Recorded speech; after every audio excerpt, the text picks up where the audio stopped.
Bonsoir tout le monde. Merci d'être là aussi nombreuses et,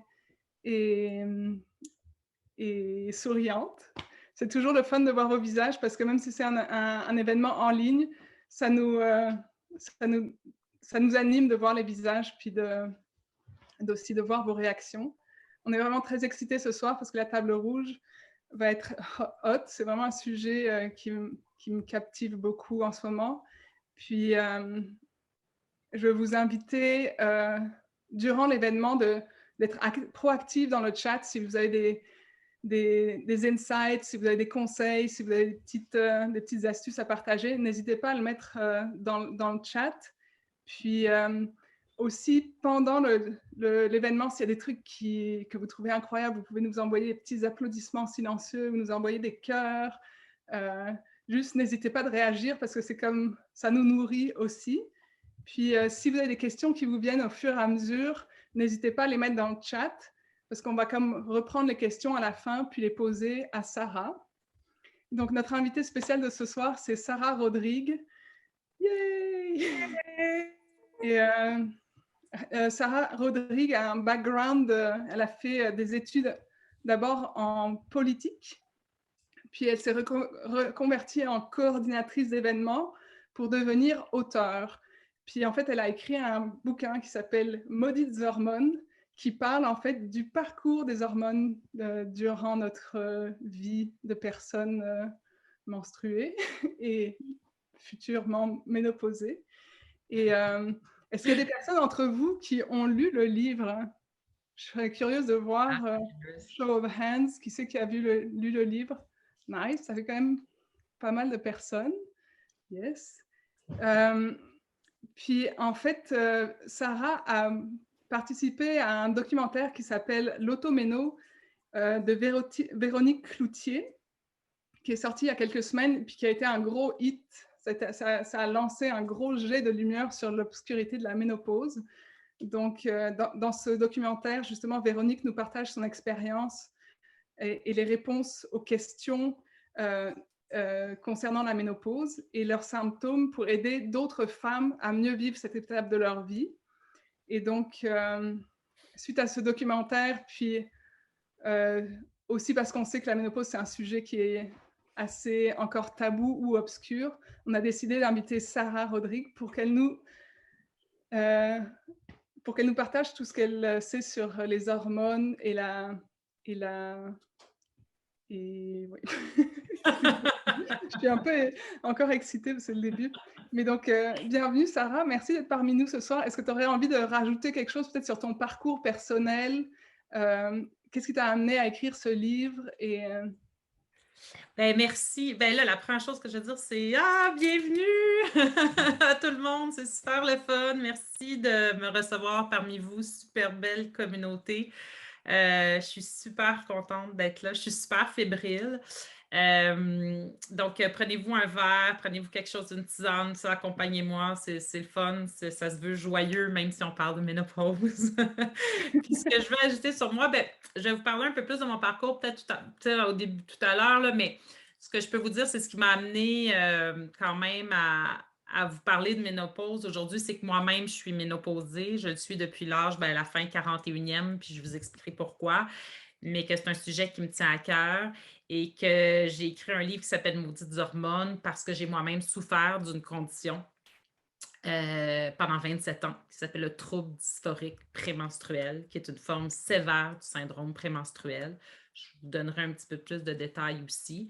Et malgré toutes les tentatives pour trouver des remèdes pendant 27 ans de quête, d'acharnement, la seule solution radicale, entre guillemets, qui s'est posée à moi, ça a été de faire une hystérectomie ovariectomie. Et donc, à l'âge de 41 ans. Et donc, je suis ménopausée depuis. Et donc, évidemment, j'ai fait toutes les recherches aussi sur la ménopause. Donc, je précise que je suis, oui, une politologue, oui, une coordonnatrice d'événements, une auteure, une blogueuse, mais je ne suis pas médecin. Et donc, je vais vous le répéter pas mal souvent parce que je tiens à le dire, je ne suis pas naturopathe non plus. Donc, je considère que je suis une femme qui, moi, ai vécu tellement de difficultés au niveau de mes hormones que j'ai développé une expertise, évidemment, que j'ai une expérience à partager, que ça va me faire super plaisir de répondre à vos questions, mais qu'évidemment, je ne suis pas médecin. Donc, tout ce qui va concerner votre santé, il va falloir que vous alliez faire vos propres recherches. En fait, pas vos recherches, mais vos demandes à votre médecin ou un professionnel de la santé, parce que je le dis en début, donc ça, c'est fait. Disclosure done. Voilà. Yes. Après, Merci. on peut partager tout ce qu'on a envie, puis sentez super vous à l'aise là, de partager. J'aimerais vraiment ça que ce soit un espace où on peut... tu sais, l'idée, c'est de lever le tabou, là. Fait qu'il n'y en a pas de tabou, puis moi, ben, je réponds à toutes les questions si je peux y répondre. Excellent. Et je voulais aussi rajouter une petite parenthèse, remercier notre équipe, l'équipe Lovary, qui, Ouais, dans le vraiment. back-end et dans le fore-end, rend cet événement possible. Ouais, Un vraiment. grand merci. Puis je sais aussi qu'il y a beaucoup de personnes qui menstruent, qui ne se considèrent pas des femmes. Donc je voulais aussi ouvrir cette parenthèse-là, puis dire que malgré le fait qu'on va souvent utiliser le mot femme, on veut Absolument. aussi être inclusif. Absolument. Et de faire un effort par rapport à ça pour que tout le monde se sente à l'aise et inclus. Absolument. Donc, Absolument. J'ai tendance, c'est vrai, à dire le mot femme. J'en suis consciente, pas toujours. Donc, soyez assurés là, que ce n'est pas un désir de ma part d'exclusion du tout. C'est un peu une déformation professionnelle de ma vie de politologue où à l'époque, on disait femme, même si évidemment, j'ai étudié en études féministes, donc je suis bien consciente de la notion de genre mais et de tout ce qui vient avec, mais j'ai tendance à dire femme. Sachez que je travaille à dire personne menstruée, etc., mais que ce n'est pas une exclusion, bien au contraire. Donc, sentez-vous à l'aise, peu importe là où vous vous situez sur ce spectre, de vous sentir inclus dans la discussion. excellent. Puis bonjour aussi aux hommes s'il y a des partenaires aussi qui ont envie de mieux connaître la vie menstruelle de leur partenaire. Ouais. Je voulais te poser la première question, c'est qu'est-ce qui t'a amené à devenir une alliée des personnes qui sont concernées par la ménopause? Hey, j'aime ça, ce mot-là, allié, vraiment. Là. J'aime vraiment ça. Ben, c'est ce que je disais un peu, puis je vais vous dire un peu mieux, c'est que j'ai souffert, moi, là, depuis mes premières règles. Okay? J'ai mes premières règles. Puis là, je vous le dis tout de suite, là, haute disclosure, je suis ménopausée, j'ai des trous de mémoire, j'ai des déficits d'attention. Fait que des fois, je vais dire, j'ai eu mes premières règles, puis là, j'ai écrit un livre là-dessus, puis je vais des fois comme hésiter sur l'âge à laquelle j'ai eu mes premières règles. Fait que ça, c'est comme le disclaimer de comme bienvenue dans le monde de la ménopause. Bon, donc, je pense que c'est 12 ans, 13 ans, j'ai eu mes premières règles. Puis il faut que vous sachiez que moi, mes premières règles, j'ai senti des symptômes physiques et psychologiques sévères. Dans mon cas, ça a commencé dès mes premières règles. Donc, et après, ce qui s'est passé dans ma vie à moi, ça a été tous les mois. Tous les mois, j'ai été handicapée de 5. Au début, c'était 5 jours. Puis jusqu'à la naissance de ma fille, puis jusqu'à ma périménopause, c'est monté de 5 à 6 à 7 à 10 à 14 jours par mois où j'ai été handicapée par des symptômes à partir de l'ovulation jusqu'au déclenchement des règles. Ça ressemble donc à... ça commençait généralement par le sentiment de fatigue, par une irritabilité, mais sévère, par un sentiment de dépression, par des maux musculaires, des maux articulaires, des maux de tête, des migraines, des douleurs, parce que je souffrais aussi d'endométriose que j'ai découvert par la suite au moment du déclenchement de mes règles. Et pour le mieux l'expliquer, la façon dont je peux l'expliquer, c'est qu'il y avait 2 Sarah. Il y avait la Sarah préovulatoire, qui était la Sarah avec ses fragilités, mais avec sa joie de vivre. J'étais une jeune femme à l'époque pleine de vie, d'une extrême sensibilité, mais à la fois d'une vraiment une grande joie de vivre, super intense, présidente de classe, qui voulait réussir à l'école, qui avait bien des chums, qui aimait ça, vraiment assez basique, avec quelques traumas quand même, comme jeune fille. Et j'avais le jour de mon ovulation et tout s'écroulait. Du jour au lendemain, je devenais cette personne qui manquait d'estime en elle, qui voulait disparaître, qui avait une idéation suicidaire, qui souffrait, qui avait de la difficulté à se lever le matin.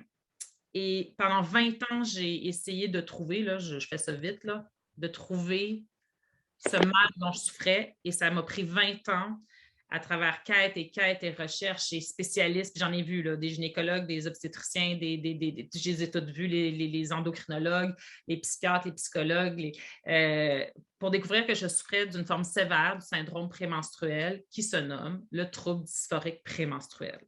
Il est possible que parmi d'entre vous, j'en connais en tout cas une au moins, qui je sais, souffre de ce symptôme. C'est quand même de 2 à 8 de femmes qui en souffrent. C'est une condition très peu connue, mais ça fait en sorte qu'au bout de 27 ans, surtout après mes grossesses, cette condition s'est empirée, l'endométriose aussi. Et là, j'étais rendue à 14 jours par mois, complètement handicapée. Alors, il faut vous imaginer les répercussions sur la vie sociale, sur la vie professionnelle, sur la vie familiale, sur la vie amoureuse.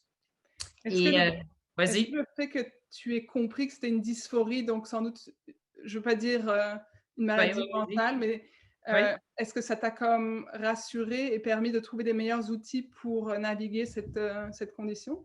Alors, évidemment, puis c'est pour ça que j'ai écrit Maudite hormones, que le fait de recevoir un diagnostic, la première chose que ça fait, c'est qu'enfin, tu te dis, je n'ai rien inventé. Parce que tu te fais tellement, c'est notre système médical actuel, puis l'idée, je suis assez critique du système. Je ne suis pas critique des médecins individuellement, parce que j'ai eu des médecins extraordinaires, j'ai rencontré des gynécologues exceptionnels qui m'ont accompagnée à travers ma ménopause, mais le système est fait médical ne prend pas en compte nos réalités hormonales, est relativement ignorant. Je vais aller même à dire que parfois incompétent, par rapport aux conditions hormonales. Et là, on va parler ménopause spécifiquement, mais là, rajoutons endométriose, syndrome des ovaires polykystiques, Hashimoto, trouble dysphorique prémenstruel, juste un simple SPMS. Il n'y a personne qui est capable encore de nous dire comment guérir d'un syndrome prémenstruel, alors que ça fait 80% des femmes. Donc, ce que ça a fait, c'est que je me suis souvent fait remettre la responsabilité sur les épaules. C'est-à-dire que puisque le système médical ne trouvait pas de solution, de réponse à mes maux, c'était donc moi le problème. C'était donc moi qui avais une trop grande sensibilité ou moi qui avais trop vécu de trauma ou moi qui était trop... en fait, qui avait une personnalité trop intense, ce qui était vrai, là, mais c'est pas ça qui me rendait folle. Bref, ce que ça fait, le diagnostic médical, c'est comme ça donne un saut d'approbation de comme, OK, ça existe, vraiment une condition, c'est pas juste dans ta tête, on approuve. La difficulté qui suit après. Donc, oui, moi, ça m'a soulagée. J'ai pu en parler, j'ai pu dire à ma famille, enfin, je ne suis pas complètement tarée, ce n'est pas moi qui invente mes mots, ils existent. Ça m'a permis de connecter avec d'autres femmes. C'était très peu à l'époque, mais d'autres femmes pas très peu de femmes, mais très peu de réseaux qui existaient. Mais ça m'a permis quand même il n'y avait aucun livre, il n'y avait rien, mais de connecter sur des forums Facebook notamment, à découvrir qu'on était plusieurs, puis à découvrir que je n'inventais pas mes symptômes. Ouais. Donc ça fait... C'est souvent ce qui est difficile justement dans les maladies mentales ou les symptômes qui sont comme invisibles de l'extérieur. C'est tellement difficile de vivre avec parce que c'est quelque chose qu'on ressent mais qu'on n'arrive pas à comme expliquer ou accepter aussi parce que c'est tellement intense de vivre ces symptômes-là. Je pense que de se reconnaître dans l'autre nous permet d'accepter un petit peu mieux notre souffrance aussi, de se dire qu'on n'est pas seul, que ça peut être quelque chose de collectif, ça aide à atténuer la douleur. La difficulté dans le trouble dysphorique prémenstruel et l'endométriose, parce que je souffrais d'endométriose, pour celles qui ne savent pas, ça ressemble à des formes de propagation finalement de tissus qui ressemblent similaires à ce qu'on a dans notre paroi utérine, là, mais qui se greffent sur nos organes. C'est vraiment fantastique. Et moi, j'ai accouché. Moi, j'ai accouché pendant 27 heures de ma fille. Ben, je peux vous dire que j'ai préféré accoucher 27 heures que des règles, que mes douleurs menstruelles dues à l'endométriose. Je suis le martyr. Donc, tout ça pour vous dire que même quand on a des diagnostics, la difficulté, encore une fois, c'est de trouver les solutions.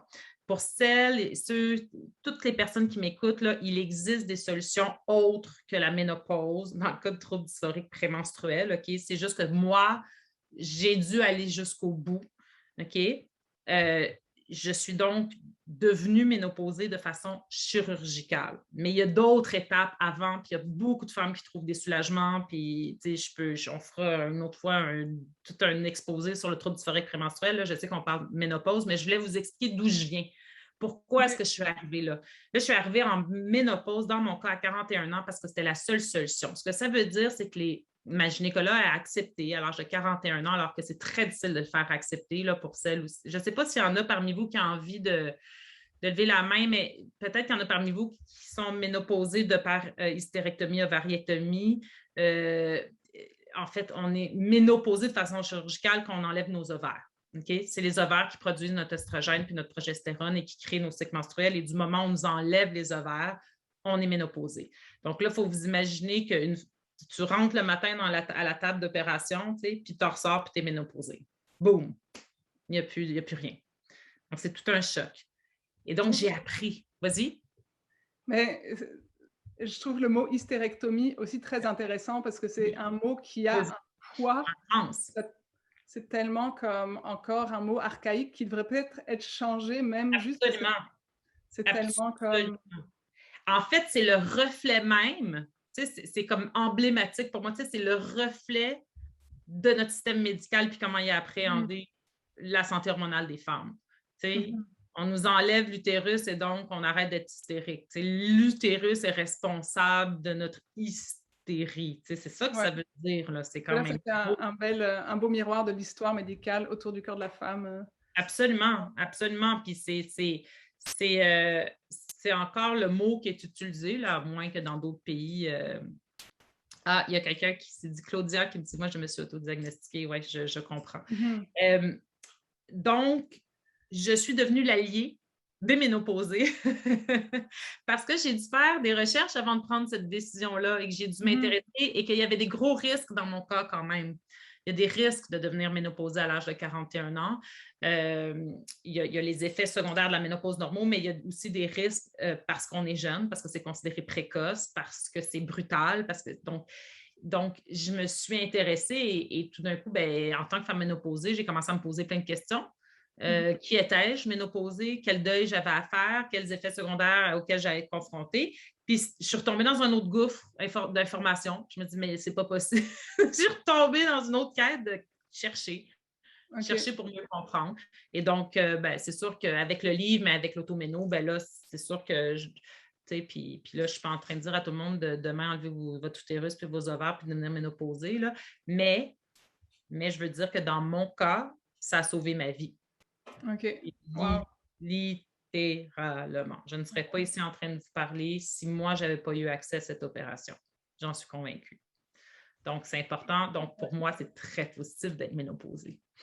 Puis merci de tout cœur d'avoir comme réussi à écrire un livre qui va pouvoir nous guider dans ce passage de vie aussi. Oui, j'espère. Ouais. C'est mon objectif. J'aimerais bien te poser la question, qu'est-ce que c'est la différence entre périménopause et ménopause? Parce que c'est comme... Oui. Alors, la périménopause, on va dire que périménopause et préménopause, OK? Il y a des distinctions, là, mais for the sake of it, on va dire que ce soit préménopause ou périménopause, on va le mettre ensemble. C'est la période de transition, OK, qui précède toutes les années qui précèdent votre ménopause. Et votre ménopause, il y a très peu de personnes qui savent ça. Votre ménopause, vous ne pouvez vous considérer ménopausée que si vous n'avez pas eu de cycle menstruel pendant 12 mois d'affilée. Et c'est à ce moment-là, c'est comme à posteriori qu'on peut dire « je suis ménopausée » parce que ça fait 12 mois que je n'ai pas eu de cycle prémenstruel. Alors, toute la partie qui précède ça, on appelle ça la périménopause. À partir du moment où il commence à avoir des changements au niveau de votre production d'hormones. En général, c'est vers 42, 45 ans qu'on peut considérer qu'on commence à être en périménopause, préménopause. OK. J'ai comme envie directement de sauter dans le truc de la périménopause. C'est quoi les symptômes? OK. C'est marqué comment... Alors, la périménopause, déjà, là je ne ferai pas un cours d'anatomie, puis je suis sûre que vous n'êtes pas là pour ça non plus. Là, mais en gros, là, j'aimerais ça expliquer un peu ce qui se passe quand même dans le corps, donc vers la quarantaine. OK, on va dire ça. Puis la difficulté de la périménopause, c'est que j'imagine que vous êtes comme moi, mais moi, tout le monde me parlait de ménopause, mais la périménopause, là, vous ne savez pas ce que c'était, puis tout le monde disait ménopause, puis je ne savais pas ce que ça voulait dire. Pour moi, ménopause égale devenir vieille, puis ta petite, puis bon, c'est triste. La périménopause, c'est donc la période qui précède, mais ce qu'on oublie de nous dire souvent, c'est que ça peut durer 5 ans, mais ça peut durer 10 ans aussi. Ça veut dire qu'il est possible que vous ayez une période de transition, OK, au niveau hormonal, qui peut avoir des perturbations sur votre psychique et notre physique pendant une période de 10 ans. Il y en a d'autres, c'est 5, il y en a d'autres, c'est 2, mais en moyenne, on va dire 5 ans.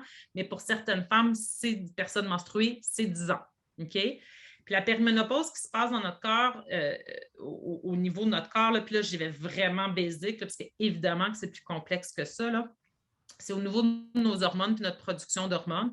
Nos hormones principales de notre corps qui produit le cycle menstruel, c'est l'œstrogène et la progestérone qui est créée par vos ovaires, okay? Qui se trouve ici, là. En tout cas, vous ne voyez pas, mais en tout cas, savez-vous où sont vos ovaires? En tout cas, c'est même pas tout le monde qui sait où sont leurs ovaires, c'est épouvantable. On ne montre même pas ça. En tout cas, vos ovaires créent de la progestérone, de l'œstrogène, ce qui fait en sorte que vous avez des cycles menstruels pour la plupart, les personnes qui en ont, qui n'ont pas de conditions. Et donc, à partir de la quarantaine à peu près, il y a des variations un peu plus chaotiques. Hein. Même d'ailleurs, on considère que tout d'un coup, l'œstrogène va monter, il va avoir un pic autour de votre 40 ans d'œstrogène, votre progestérone va descendre, puis là, floup, l'œstrogène va redescendre. Ça ressemble un petit peu à ça. Puis les manifestations, OK? Là, attendez, je veux juste dire quelque chose. Tu sais, nos hormones, on parle de ça, là, mais nos hormones, là, progestérone, oestrogène, elles ne nous servent pas juste à se reproduire. C'est tellement important de savoir ça, là.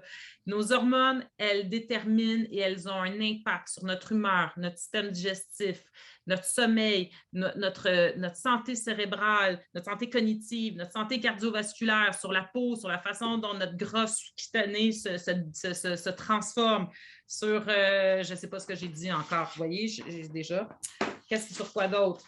J'ai tout dit. Protection de la masse osseuse, c'est super important. Donc, ces hormones-là ont un pouvoir phénoménal sur à peu près toutes nos aptitudes. C'est complètement fascinant, là. Donc, quand on commence à avoir des variations, évidemment, ça a des impacts, donc, sur toutes ces fonctions-là. OK? Donc, en périménopause, la première chose que vous allez constater, généralement, c'est un des premiers signes de périménopause, c'est que c'est possible que vous voyez vos cycles menstruels raccourcir. Pour celles et ceux là, qui savent à peu près combien de temps. Un cycle menstruel, c'est la première journée de vos règles, OK, au prochain. C'est ça un cycle. Le jour 1, c'est votre première journée de règles. Donc, il y en a qui le savent, elles sont, disons, à 28 en général, en moyenne, tous les mois. Là, si vous commencez à avoir votre cycle, ça commence à être 26 jours, il se raccourcit un peu votre cycle. Généralement, c'est la première manifestation.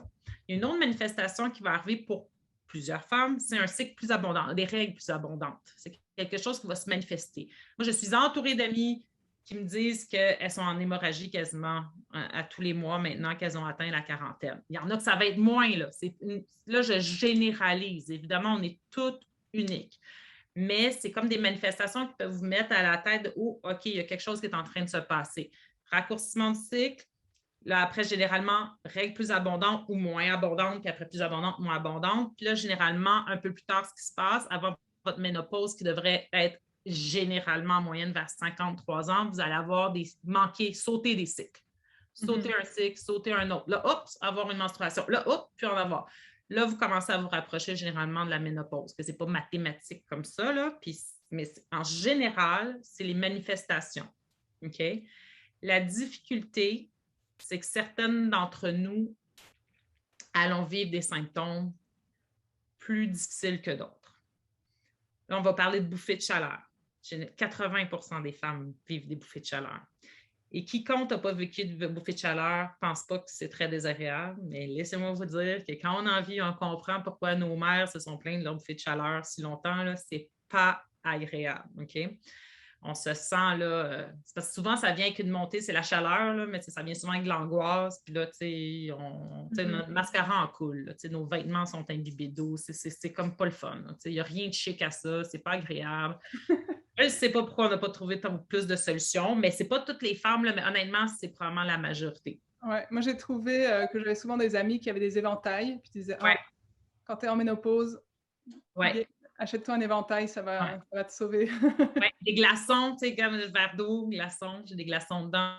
C'est fou, là, mais on commence à s'habiller en couches, plusieurs couches. Au Québec, on est bon pour ça, là, c'est le système des couches. Là. Bon, ben, pas porter des couches, là, s'habiller. Les Français disent « Mais pourquoi tu t'habilles avec des couches? » Je suis comme « Non, porter différentes couches de vêtements. » Bon, c'est rassurant quand même qu'on ne doit pas porter des couches pendant notre ménopause Non, aussi. ben là, c'est parce qu'avec l'image, on commence à s'imaginer presque qu'on va être obligé de porter des couches. Mais ça, c'est juste après. C'est pas grave. Ça s'en vient. Ça s'en vient aussi. Moi, je suis la personne vraiment optimiste. Donc, ce que vous allez sentir, évidemment, pas évidemment, mais majoritairement, c'est les bouffées de chaleur. Mais là, ce que je veux, c'est que vous vous sentiez normal si vous vivez, OK? Puis c'est correct si vous vivez les symptômes que je vais décrire, OK? C'est correct, vous n'êtes pas toute seule et il est très possible que ça soit hormonal. Donc là, je vais nommer des symptômes. Ça ne veut pas dire que vous allez toutes les vivre. Ça ne veut pas dire, mais je ne veux pas qu'on soit là, oh, mon Dieu, c'est épouvantable la ménopause. Là. Il y en a qui vivent rien. Il y en a pour qui c'est fantastique. Il y a plein de côtés positifs. Mais ce que j'essaie de faire là, notamment, c'est de dire, regardez, là, soyez attentifs. C'est possible que vous viviez ces symptômes-là. Alors, on y va pour les symptômes. Je l'ai dit, à part l'irrégularité de votre cycle, des bouffées de chaleur, des sourds d'humeur, de l'irritabilité, beaucoup plus de difficultés à gérer des situations de stress, troubles de sommeil, perte d'attention, de la dépression, de la libido qui diminue, les rides et les cheveux secs qui tombent. Les rides, là, moi, ça a été fou. J'ai été ménopausée, puis pouf! Je ne dis pas que j'en avais pas, là, mais ça a été parce que ça crée la production, ça aide à la production de collagène. Les migraines, les maux de tête que vous aviez peut-être pas avant qui commencent, les maux musculaires. Puis l'effet à long terme de la ménopause, l'effet comme naturel de la ménopause, c'est quand même pour que vous sachiez qu'on a plus d'ostéoporose, parce que l'oestrogène, en diminuant, fait en sorte qu'on perd un peu de notre solidité là, au niveau osseuse, de l'incontinence urinaire, c'est là où on arrive aux couches, et possibilité plus de troubles cardiovasculaires. OK? Ça, c'est la partie vraiment plate. Mais je trouve ça tellement important d'en parler. Puis celles qui n'ont pas écouté l'automéno, là, je vous invite vraiment à aller le faire parce que c'est un peu sombre, parce que c'est déprimant.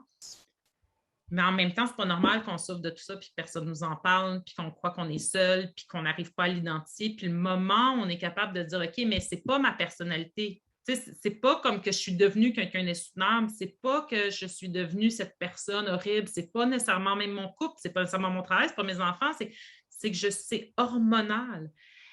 La puissance de nos hormones est inimaginable.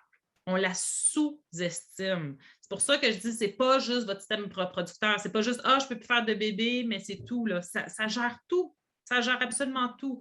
Puis ce que je dis souvent, c'est que c'est pas parce que c'est naturel que ça se vit naturellement bien. OK? Parce qu'il y a le mythe de la femme là, qui a des règles, puis qui chante au loup, puis à la pleine lune, puis là, qui fait son bain aux pétales de rose, puis là, tout va bien, puis après, ménopausée, puis là, c'est la sagesse qui embarque. Je vous le souhaite, je le souhaite, j'y crois aussi. Je crois à la force du cycle menstruel, au féminin sacré, j'y crois. Mais je sais aussi qu'on peut souffrir de ces hormones et on peut souffrir beaucoup en silence parce que c'est soit la médecine nous dit ben non, franchement, ça se peut pas, tu es trop jeune, ça peut pas être ça. Soit on nous dit, mais je comprends pas, tu devrais être exalté par tes hormones et ton féminin sacré. Comprenez-vous? Il y a comme un moment donné une réalité entre les deux à pouvoir s'approprier puis pas se sentir toute seule quand on en souffre. Est-ce que je parle comme bien trop vite? C'est possible, Olivia, hein, tu peux me dire? Non, moi je trouve ça vraiment hot parce que c'est ça le but, c'est on est comme des éponges, on fait le plus possible de choses. Bon, ça ressemble à ça, c'est super. Mais là, je vais aussi vous dire que ce qui est le fun, c'est qu'il y a plein de points positifs, mais j'aimerais ça que vous soyez attentifs au fait qu'à ces symptômes-là se rajoute souvent la charge mentale. Hein? Ça, c'est important de le reconnaître. C'est pour ça que la ménopause, c'est un excellent moment, puis on en reparlera dans les solutions pour faire un peu de ménage dans sa vie. Parce que généralement, la ménopause arrive dans un moment où soit si vous l'avez plus jeune ou parce que vous avez eu des enfants plus vieux à l'adolescence comme moi. Fait que, moi, ma fille est en adolescence, puis j'ai ma ménopause, c'est super comme mix. T'sais. Soit ça arrive au moment où les enfants quittent.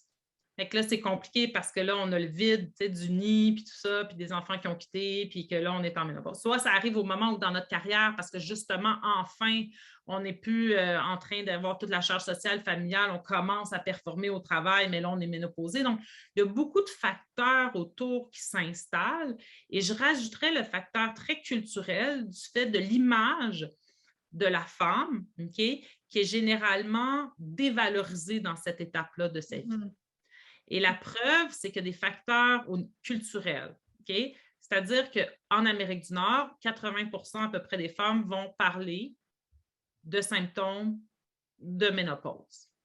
En Asie, OK, 20% des femmes vont parler de symptômes de ménopause. Est-ce que c'est parce qu'elles en parlent moins? C'est possible. Mais on a quand même découvert que l'alimentation, mais aussi le fait que la femme en Asie, au moment où elle basculait dans sa ménopause, on la vénérait presque plus parce qu'elle était exemple de sagesse. Bon, écoutez, il y a du sexisme et de la misogynie partout dans tout le monde. Là. C'est pas vrai qu'en Asie, la femme est honorée mais il y a comme un respect et une admiration presque pour la femme qui vieillit, alors qu'ici, c'est tout le contraire. Donc, moi, je pense que ça joue dans le poids qu'on porte comme femme qui devenons à l'âge ménopausé. Ça joue. Après, est-ce que c'est déterminant? Je ne le sais pas, mais moi, je ne peux pas ignorer ces facteurs-là. Est-ce que tu as d'autres questions? Moi, j'avais une question qui venait aussi, genre plus au niveau du corps. C'est parce que Vas-y. je sais qu'il y a des organes qui vont peut-être, si on arrive à avoir des organes, je ne veux pas dire en santé, mais par exemple le foie, la thyroïde, le thymus et les glandes surrénales, si elles sont comme équilibrées puis en santé, apparemment ça peut aider aussi à gérer les symptômes de la pré- et ménopause. Oui, je ne suis pas naturopathe. Fait que moi, c'est sûr que je vous préférerais un naturopathe pour ça, mais je suis convaincue notamment sur la question des surrénales. OK? Le niveau de stress a, selon moi, un impact quand même assez phénoménal parce que, exemple, un haut taux de cortisol va, c'est chimique, là, je veux dire, un haut taux de cortisol va faire en sorte que vous produisez moins de progestérone, puis la progestérone, c'est ce qui vous aide justement à un effet calmant. Fait qu'il y a plein de variations hormonales au niveau de certains de nos organes qui produisent des hormones qui aident à cette transition-là. Si votre foie est complètement... je n'ai pas le mot, là, mais si votre foie est clog, gorgé, non? Engorgé, c'est sûr qu'il va avoir une difficulté à processer vos hormones, votre oestrogène puis votre progestérone. C'est sûr qu'une harmonisation de vos organes, une harmonisation de vos sphères, c'est comme des cerveaux, en fait. Hein? On a des cerveaux un peu partout. On n'a pas juste notre cerveau cérébral là, qui dirige, va permettre de vivre une préménopause et ménopause. La difficulté, c'est qu'on est beaucoup à se retrouver déjà épuisé à la quarantaine. Et moi, je pense que ça joue. Je pense qu'on a des corps surtaxés. Je pense qu'on arrive vers l'âge de 42 ans, 43 ans, 44 ans. Alors, je le souhaite évidemment là, qu'on arrive à cette harmonisation. Puis je pense qu'on peut commencer le travail en amont, comme tu dis. Je pense que si on travaille en amont, notre corps est beaucoup plus facilement capable de vivre cette transition sans souffrance. On va toute la vivre. On va toute la vivre. Mais après, c'est l'intensité avec laquelle on la vit. L'idée, c'est de baisser l'intensité pour que ça ait un impact trop fort dans notre vie professionnelle, sociale, amoureuse, que ça ait un impact sur notre estime de soi. Ouais, mais c'est sûr qu'il faut travailler ça en amont. Sûr. Oui, puis je voulais aussi dire que nous, les femmes, on opère de manière cyclique. Puis le monde en général est très linéaire et patriarcal et très high performance, always achieve. Absolument. Et souvent, dans cet environnement, c'est difficile justement de prendre soin de nous puis de voir qu'est-ce qui est juste aussi par rapport à ce qu'on vit intérieurement avec nos hormones, nos hauts et nos bas. Puis... Ça, là, c'est un apprentissage ça m'a pris une vie là, quasiment à comprendre, parce que moi, je souffrais beaucoup de mes hormones et de mes cycles, mais celles qui vivent la ménopause le vivent aussi. Puis, je ne sais pas parmi vous si c'est ça, mais je connais quand même beaucoup de personnes menstruées qui me disent qu'ils n'ont jamais eu de problème de syndrome prémenstruel. Moi, la majorité de mes amis faisaient du jogging à la journée de leur règle parce que ça leur faisait du bien. Là. Je les haïssais, c'est sûr, là, mais en tout cas, c'est pas grave. Là. Elle faisait du jogging, puis l'aérobie, puis là, elle sortait, puis elle disait, ben oui, j'ai mes règles aujourd'hui. Puis moi, là, c'était, mais tu sais, inimaginable. J'étais entourée majoritairement, je dirais, de personnes qui avaient un cycle menstruel assez peu douloureux, tu sais. Et là, elles vivent leur périménopause, et là, elles commencent à ressentir le frein que ça peut constituer. Et dans notre monde, effectivement, de performance linéaire, cartésien, il y a très peu de place à ce type de souffrance. Donc, oui, il faut trouver des solutions pharmacologiques, naturelles. Oui, il faut travailler sur soi. Oui, il faut en parler. Mais il y a aussi une remise en question à savoir, mais est-ce qu'on ne pourrait pas aussi se laisser la place et le temps pour vivre ces transitions à notre rythme? Évidemment qu'on est cyclique. Évidemment qu'on ne peut pas fonctionner dans un monde où, dans cette performativité, puis c'est vraiment du point A au point B, alors que nous, on fonctionne en saison. Le système n'est pas fait pour nous. Le système n'est pas fait pour. Pourtant, les saisons le sont. La lune l'est, notre métier, mais le système de notre productivité n'a pas été adapté à ça. Donc, il y a quelque chose à reprendre le pouvoir et à reprendre le pouvoir et à finalement remettre en question un système qui ne nous convient peut-être pas. Parce que c'est pas vrai qu'on va du jour au lendemain trouver la pilule qui va faire en sorte qu'on n'aura plus de périménopause, plus de symptômes, on va pouvoir être productif. Tu sais, moi, je ne le souhaite même pas parce que ce type de transition hormonale-là nous permet aussi d'entrer dans notre sacré, aussi de s'intérioriser, aussi de développer de l'empathie. Tu sais, il y a plein de choses qu'on découvre à travers ces variations hormonales-là. Ce n'est pas qu'une pathologie, là. Mais je dis tout le temps, quand ça devient trop souffrant, il faut que vous consultiez. Ce n'est pas normal de souffrir de sa ménopause au point de se sentir dépressive, au point de sentir qu'on ne fonctionne plus. Ce n'est pas normal du tout, je vous le dis. Et Sarah, je voulais juste prendre un moment pour respirer, puis aussi te remercier parce que déjà, j'ai une dose énorme d'empathie, genre envers moi-même, mais aussi envers toutes les personnes qui vivent ça. Ça me fait réaliser plein d'affaires. Je suis genre, oh wow. Et puis j'ai l'impression aussi que là, on est dans un... Ça paraît intense, donc je prends le pouls de la communauté de voir comment ça va. Vous voulez me faire un petit yeah, juste pour m'assurer que tout le monde va bien. Et je voulais poser la prochaine question, et c'était de voir, est-ce que tu penses que c'est possible de reprendre le pouvoir sur notre corps et notre esprit durant cette période? Et si oui, comment? Oui, ouais, vraiment. Puis c'est bien que tu le dises, hein, de prendre une respiration parce que ça fait partie aussi des questions. Tout le monde, là, prenez une grande respiration là, parce que c'est intense. Puis moi, c'est un sujet qui me passionne. Je suis intense quand j'en parle, mais si ça peut ça peut venir vous chercher aussi. Parce que je suis sûre que parmi d'entre vous, il y en a qui vivaient exactement ça. Puis là, on touche le bobo. Là. Fait que prenez un petit moment. Là, puis je dirais que le premier, je vais même en parler en premier. Moyen de reprendre le pouvoir, c'est l'autocompassion. OK? Puis l'autocompassion envers vous. Et je dis tout le temps, essayez d'écouter comment vous vous parlez. Et je suis certaine que vous ne parleriez jamais à une amie comme vous vous parlez dans ces moments-là. Donc, c'est important d'entendre cette voix-là. Si votre voix est critique, si vous vous dévalorisez, si vous essayez de supprimer les émotions qui montent, si vous essayez d'être plus productive. Puis, moi, je parle d'expérience, là, je m'en suis tellement voulu de souffrir mes hormones. Parce que puis c'était pas juste moi, là, c'était la société qui me reflétait que j'étais pas apte à être productive, puis à être une bonne mère, puis à être une bonne femme, puis à tout ça, là, tout ce qui vient avec. Mais la première façon de reprendre son pouvoir, c'est d'avoir d'autocompassion. Il n'y a rien qui est de votre faute si vous souffrez de votre périménopause ou d'une ménopause. Rien. Vous n'avez pas un mauvais karma. Ce n'est pas parce que vous n'avez pas mangé assez de kale. Ce n'est pas parce que vous avez été méchante avec votre ami en secondaire 2.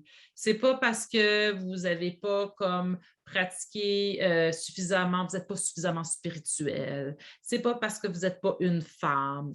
Il y a beaucoup de biochimie dans ce qu'on vit. Il y a beaucoup d'éléments environnementaux dans notre alimentation, dans ce qu'on consomme, donc, mais aussi dans le stress qu'on vit. Il y a quand même un système malade autour de nous, vous le savez. Donc, ce n'est pas de votre faute là, si vous vivez. Puis il y a des choses, il y a aussi un héritage génétique et héréditaire. Donc, c'est vraiment important de prendre tout ça en compte. Fait que la première chose, je dis, c'est de l'autocompassion pour vous si vous souffrez. Vous n'allez pas être entouré nécessairement de gens qui vont être dans l'empathie. Fait que soyez là envers vous-même. La deuxième chose que je peux vous suggérer pour reprendre une forme de pouvoir à travers cette transition-là, c'est d'être attentive à votre cycle et de le documenter. La meilleure façon de reprendre le pouvoir, c'est soi-même de s'outiller Et pour s'outiller, il faut, hélas, peut-être, mais moi, je trouve que c'est positif, commencer à compter combien de jours est votre cycle. Moi, je conseille vraiment d'avoir un journal de cycle. Okay? Un journal où vous notez du jour 1 au jour 28 si vos règles commencent le 28e jour, où vous notez jour 1, comment je me sens, quel est mon degré d'énergie. Est-ce que j'ai pris un verre de vin la veille qui pourrait expliquer comment je me sens? Est-ce que j'ai pris ma médication? Quel est mon niveau pas juste d'énergie, mais d'humeur? Moi, je notais tout, tous les jours pendant 3 mois. Vas-y. C'est drôle que tu dises ça parce Je sais, qu'avec Madame Lawari, justement, aujourd'hui, on vient de lancer notre livre que je sais, Erika est en train de montrer à l'écran, puis c'est le journal j'allais le intime dire. mensuel, qui est Tellement vraiment un contente. outil fait vraiment pour ça. Donc, Ouais, ben, je vais juste dire un petit mot parce qu'on dirait que c'est comme. Vas-y, j'allais le dire. Et je pense que. Vas-y, on s'en Ben, est même c'est pas juste pour parlé, hein, c'était pas montrer. monté. Ça a l'air vraiment monté notre affaire, là, mais on s'en Oui, est même oui. pas En parlé. fait, c'était full pas monté, mais c'est vrai. Fait qu'on a lancé notre livre aujourd'hui. Fait que je vous le montre juste en primeur.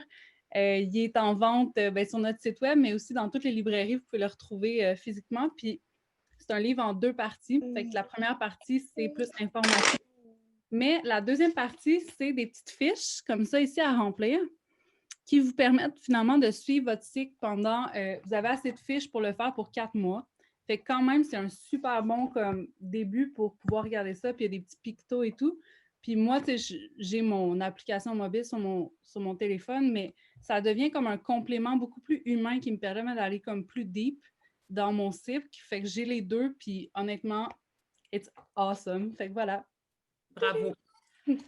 Je vous dis, c'est le meilleur outil que vous pouvez utiliser pour reprendre le pouvoir sur votre cycle menstruel parce que de voir, c'est beau en parler, là, mais de voir le portrait, là, puis exemple, de voir que, oups, tu sais, qu'est-ce qui se passe là? Est-ce que j'ai des irrégularités au niveau de mon cycle? Ça, c'est bon pour le syndrome prémenstruel. N'oubliez pas aussi, là, c'est bon pour le syndrome prémenstruel, c'est bon pour suivre votre périménopause. Puis ça vous permet de dresser un tableau. Puis ce qui est génial, c'est que vous avez ça avec ça aussi chez votre médecin. Ça, cet outil-là, là, vous le prenez. Puis quand vous allez voir votre médecin, vous asseyez puis vous dites, regardez à quoi ressemble mon moi. C'est pas normal si jamais vous vous sentez en souffrance.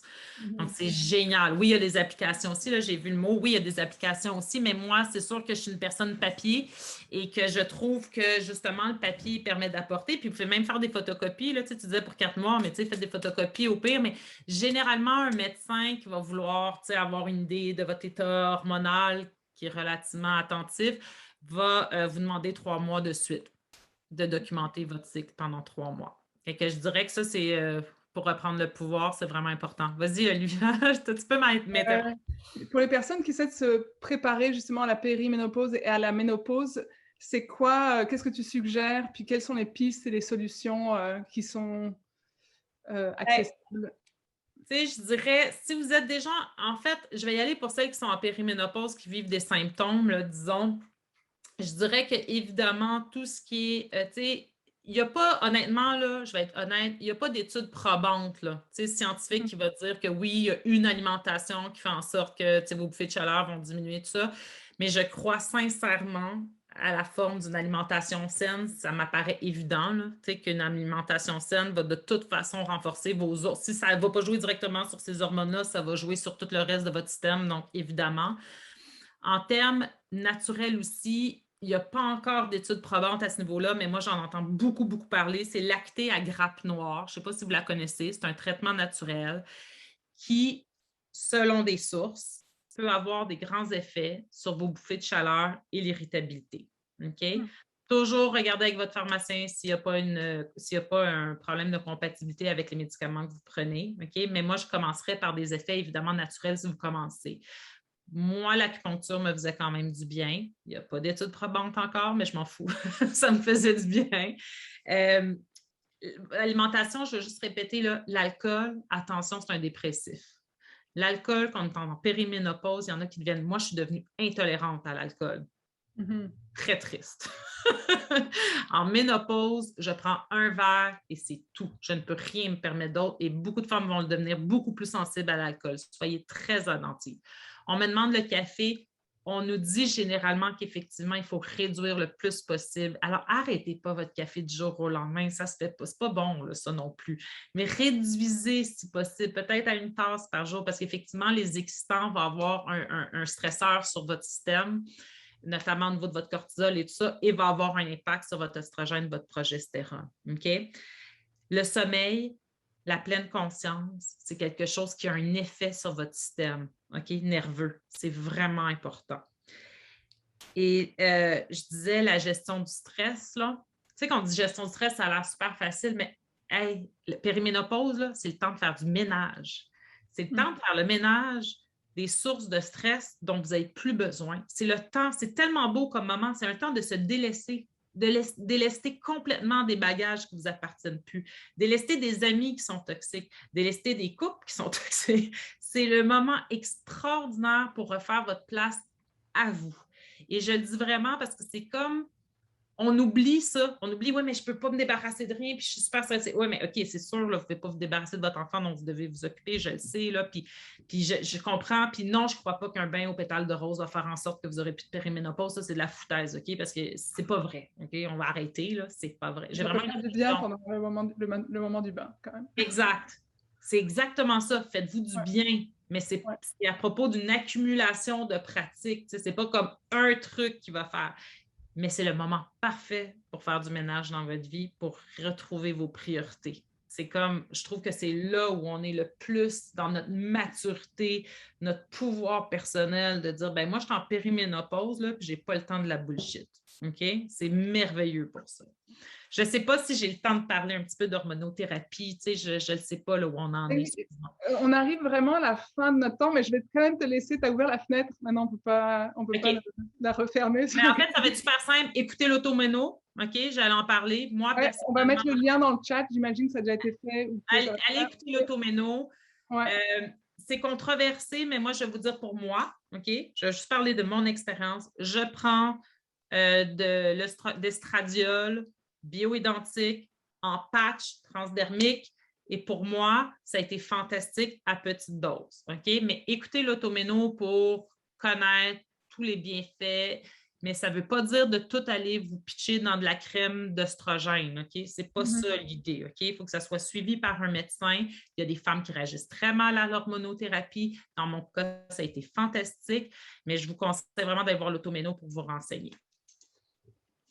OK. J'ai tellement de choses à dire. Merci, Sarah. Dernière question, parce que là, à un moment, tu avais brièvement parlé de deuil. Parce que comme si la ménopause, c'est aussi un deuil, en fait, de notre cycle menstruel. Est-ce qu'au de ça, tu aurais comme à nouveau des recommandations ou des insights à nous partager? Oui. C'est pas pour toutes les femmes, peut-être. Pour moi, c'est sûr, ça a été un deuil difficile parce que pour moi, c'est arrivé très tôt. Tu sais, j'étais comme pas rendue là, mais il y en a parmi vous qui avaient un deuil, qui avaient probablement une ménopause chimique ou chirurgicale ou qui étaient arrivés en ménopause naturelle. Et ce que j'ai décidé de faire, je partageais avec vous un exercice que j'ai fait parce que je n'écoutais pas ce deuil-là. Tu sais, je le poussais, je le tassais, puis je me disais, voyons, rien-en. Tu sais, moi, ça m'a guéri en plus, donc je ne voyais pas pourquoi je me plaignais, mais ça remontait trop, la tristesse. J'avais beaucoup de tristesse. Même si je savais que je ne pouvais plus faire d'enfant, le fait de ne plus pouvoir le faire, pour moi, ça a été un grand deuil. Le fait que j'avais l'impression d'être arrivée à un âge où peut-être que tout était fini. C'est vraiment remonté très fort. La société, mais biologiquement, il y a quand même quelque chose qui se passe. Là. On n'a plus d'oestrogène puis on n'a plus de progestérone produite au moment de la ménopause ou à peine. C'est très fort sur notre psyché. Donc, j'ai décidé d'inscrire tous les deuils que j'avais à faire, tous les deuils que je sentais qui remontaient à moi. J'ai fait brûler ma feuille. Et ensuite, je me suis fait un party d'écrire tout ce qui était renouveau dans ma vie. C'était extraordinaire. C'était extraordinaire pour dire, hey, supposons que je peux être n'importe qui à partir de ce moment-là. Là. Puis, bizarrement, ma féminité n'a jamais été aussi puissante. Pour vrai, là, j'ai plus de cycle, j'ai plus d'utérus, je n'ai plus d'ovaires, imaginez. Là. Et je ne me suis jamais sentie autant dans mon féminin sacré. Donc, je peux vous dire qu'il y a beaucoup d'espoir, puis que la ménopause peut être une immense libération, vraiment. Ça peut être une libération, puis ça peut être l'opportunité extraordinaire pour rentrer dans votre pouvoir personnel. Je n'ai jamais été aussi confiante en moi. Je n'ai jamais aussi peu peur de dire à du monde non. J'ai jamais... je me suis jamais si peu excusée. Et je pense que ça vient avec la sagesse de la ménopause. Fait que je vous souhaite vraiment une périménopause, ménopause épanouissante. Oh oui, merci Sarah. Merci, Amen! merci. Yes! Je prends quand même un moment pour respirer parce que je pense que je suis en plein dedans, donc ça me touche encore plus. Je Je suis comprends. en pleine péri, donc ça m'a beaucoup parlé. Il y a plein de choses que je vis puis que j'ignore systématiquement parce que je veux être plus performante, puis plus... Oui, ouais. Merci, T'es pas merci toute vraiment seule. beaucoup. Je voulais juste, on va faire un petit moment publicitaire, mais juste avant ça, je voulais aussi partager le lien d'une amie qui a un projet en ce moment de workshop en ligne. Puis c'est un cours qui est à rabais, puis je pense qu'on va mettre le lien dans le chat. C'est une amie, en fait, c'est plusieurs personnes, des herboristes, des personnes qui s'occupent de la nutrition, qui ont fait comme un cours en ligne. Puis on va mettre le lien dans le chat. Puis sinon, c'est notre moment de publicité parce qu'on peut vous offrir cet espace aujourd'hui grâce à Madame Lovary. Madame Lovary, c'est un projet que Erika et moi, on a mis au monde parce qu'on voulait vraiment que les femmes puissent vivre leur menstruation, pas la masturbation, les menstruations de manière plus saine et agréable, tout en ayant un impact sur leur corps et sur la planète. Donc, ces belles culottes sont faites avec un système unique de serviettes amovibles. Comme vous voyez là sur votre écran, on peut insérer les serviettes dans une petite pochette et grâce à ça, on peut saigner librement en tout confort. Puis une fois qu'on a besoin de se sentir à l'aise et au sec à nouveau, on peut juste enlever la serviette, puis en remettre une autre. Et grâce à ce petit sac de transport, on peut les mettre de manière complètement silencieuse dans ce sac vraiment pratique. Et puis la culotte est lavable, réutilisable et surtout super confortable. Et voilà. Oh! Bravo!